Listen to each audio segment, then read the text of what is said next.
when a director, or maybe the word is better, film creator, makes a film, and the film doesn't express what he wants to say,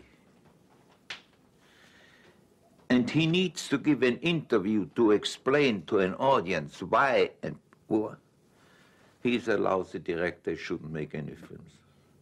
His films should speak for him. Tras una transición de la Escuela Técnica de Viena en arquitectura, profesión de su padre Anton Lang, en contraste a su madre Pauline, católica convertida de descendencia judía, no fue hasta 1916 donde comienza como escritor de guiones para el estudio alemán UFA, e incluso 3 años después con intervenciones como director. Tanto su impresión estética como sus planteamientos se concentraban en estilo de suspenso, duelo de conflicto interno y una violación repentina y cínica con un intenso impacto visual en combinación con una narrativa dinámica. Curiosamente, contrae matrimonio en 1922 con Thea von Hartmann, actriz, guionista y escritora alemana, así como miembro activo del partido nazi en 1932.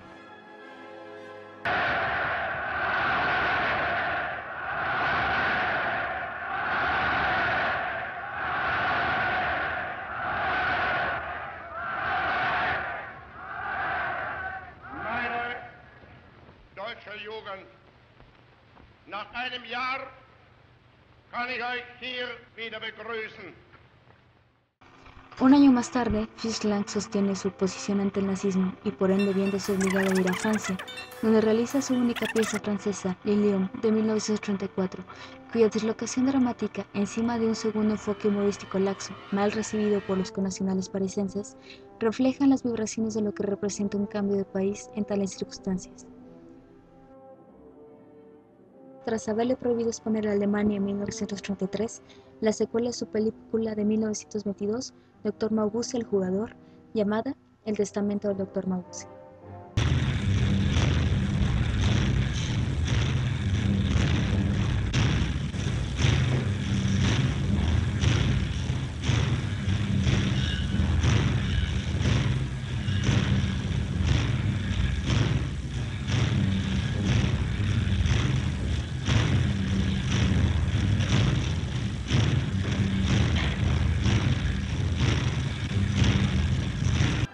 Después de sus primicias como director en Harakiri y Las Arañas, con tan solo un lapso de un año entre ambas obras y favorables críticas, Lang, entre el periodo de 1920 y 1931, antes de su salida de Alemania, fue capaz de gestar 12 títulos, de los cuales se encuentran obras de gran éxito e influencia como son Metrópolis de 1927,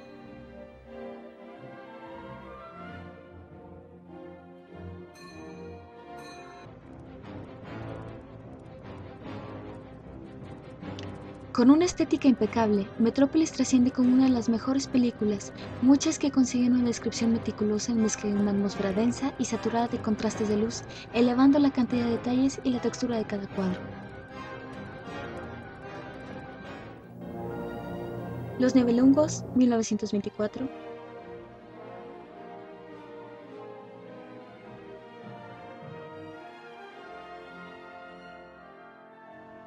M, el vampiro de Düsseldorf, siendo esta última su primer trabajo como película sonora.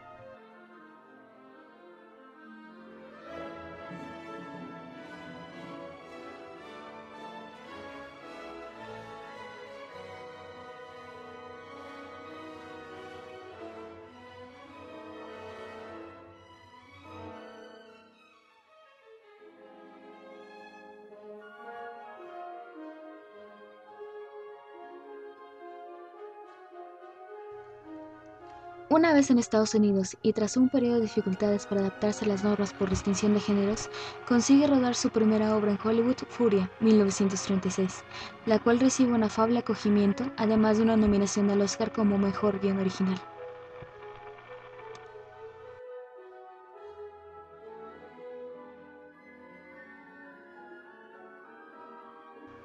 En esta época destacan piezas como en promedio genera una película por año con los papeles de guionista, director, codirector, productor e incluso actor, coleccionando 10 títulos en los años 40, 12 en los años 50, y su trabajo de despedida sin poderse desprender el personaje de sus primeras sombras, así como el perfil de detective en 1960, Los 1000 ojos del Dr. Mabuse. Por supuesto, su trabajo personal, La Matriz.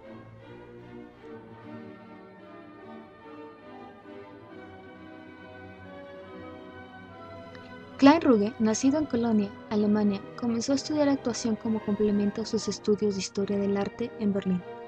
No fue hasta 1909 que apareció en la pieza teatral Julio César como Saceas, con tan solo 20 años.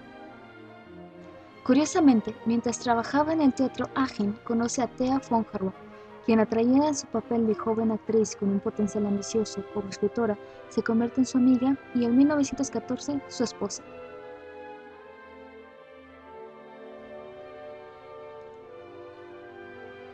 Brindando una visión futurista de una ciudad de infinita construcción de lo que serían las circunstancias del siguiente siglo, la ironía que se disfruta en esta obra y que puede endulzar el paladar de los cínicos es la base del éxito de la aclamada ciudad metrópolis, que depende de una ciudad obrera en condiciones de fábrica subterránea, donde a sus trabajadores no se les permite conocer sus límites físicos.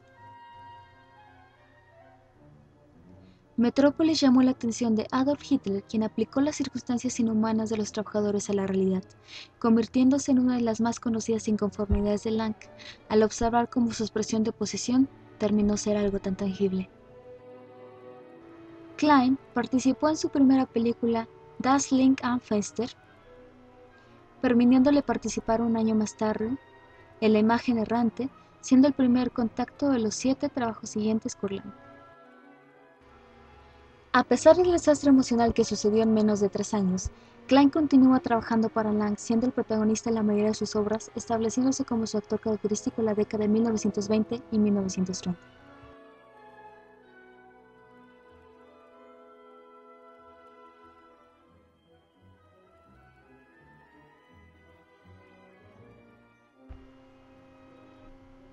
Al igual que la caída de grandes pilares de la época, a la llegada de Hitler de construcción de la nueva Alemania unificada en 1933 y ya con Lang fuera del país, la valoración del trabajo de Klein fue menoscabada a ínfimas participaciones durante cerca de 8 años, estatus que permaneció aún en roles dentro del trabajo de su exesposa. Klein fue establecido como un actor firme con la huella de sus papeles siniestros, dejando surcos por su interpretación en Dr. Mabuse, el jugador, su papel como el científico Rothbard en Metrópolis, así como la secuela El testamento del Dr. Mabuse. Y aún más en su participación en Los espías en 1929 y Los Nibelungos en 1927. Finalmente, en 1942, tras haber participado en cerca de 80 piezas, su carrera queda opacada sin resurrección tras la densidad expuesta de 2 matrimonios más, con una última y traslúcida participación sin crédito alguno en Hexen. Klein muere en el olvido en 1955.